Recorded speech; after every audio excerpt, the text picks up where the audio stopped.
Don't we all want big, safe dividends? Well, I know I do. And in my quest to create a high performing portfolio, I read this little book, The Little Book of Big Dividends, A Safe Formula for Guaranteed Returns by Charles B. Carlson.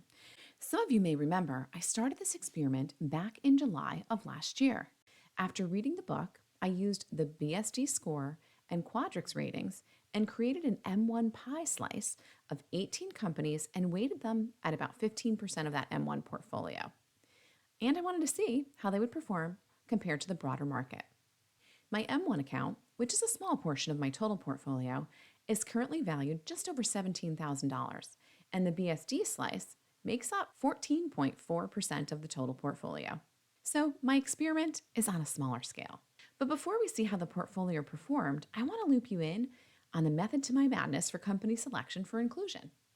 The first step was to use the BSD and Quadrix scores right from the Big SAFE Dividend website that Charles Carlson makes available to us.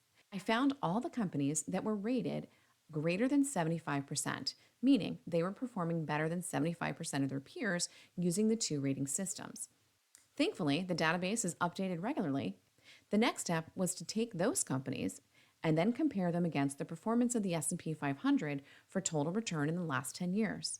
Once I did that, I added some additional variables. I wanted to find companies specifically with 5-year dividend growth rates greater than 10%, at least 10 years of dividend growth, and with payout ratios that are less than 40%, because I want companies that have plenty of room to continue paying and increasing those dividends. After all of that, I was left with 18 companies, which now make up my Big Safe Dividend portfolio. But I want to share with you how Carlson gets to his BSD score and Quadrix ratings. And we'll start here with the Big Safe Dividend score. You can see that it's computed using 10 different factors. Payout ratio, which is the most heavily weighted at 30%, interest coverage at 10%, cash flow to net income at 5%, dividend yield also at 5%, 6-month relative strength at 10%, tangible change in 1-year book value at 10%, long-term expected profit growth also at 10%, and then 3-year cash flow growth at 5%, 3-year dividend growth at 10%, and 3-year earnings growth at 5%. And I created a pie chart so you can see visually how it's all broken down. And in addition, Carlson created the Quadrix rating system that ranks just about 4,600 different stocks based on more than 90 different variables across 6 categories. And this is painting with a very broad brush here, but the big rocks are momentum, quality, value, financial strength, earnings estimates, and overall stock performance. If you want all the juicy details about how this all breaks down, I'll link to the Big Safe Dividend playlist in the comments so you can get caught up. Now let's look at the 18 holdings that I selected, and we're going to pop on over to my Big Safe Dividend spreadsheet. I actually added some additional columns so I can compare where we were in July of 2023 and then where we are now. And I did that for payout ratio, the BSD rank, the overall Quadrix score, as well as the 5-year dividend growth rates, just so I can see where these companies are continuing to perform. And with that, 5 of the 18 companies have actually dropped below the 75th percentile for BSD rank, and that's including Microchip Technologies, Analog Devices, Graco, Kroger, and Snap-on. And 10 out of 18 companies have had Quadrix ratings drop below 75%. Now, the good news is that all 18 companies maintain payout ratios at or below 35%, indicating that they can continue to pay those dividends. They all continue to beat the S&P 500 for total return in the last 10 years, and all but one company maintained 5-year dividend growth rates greater than 10%.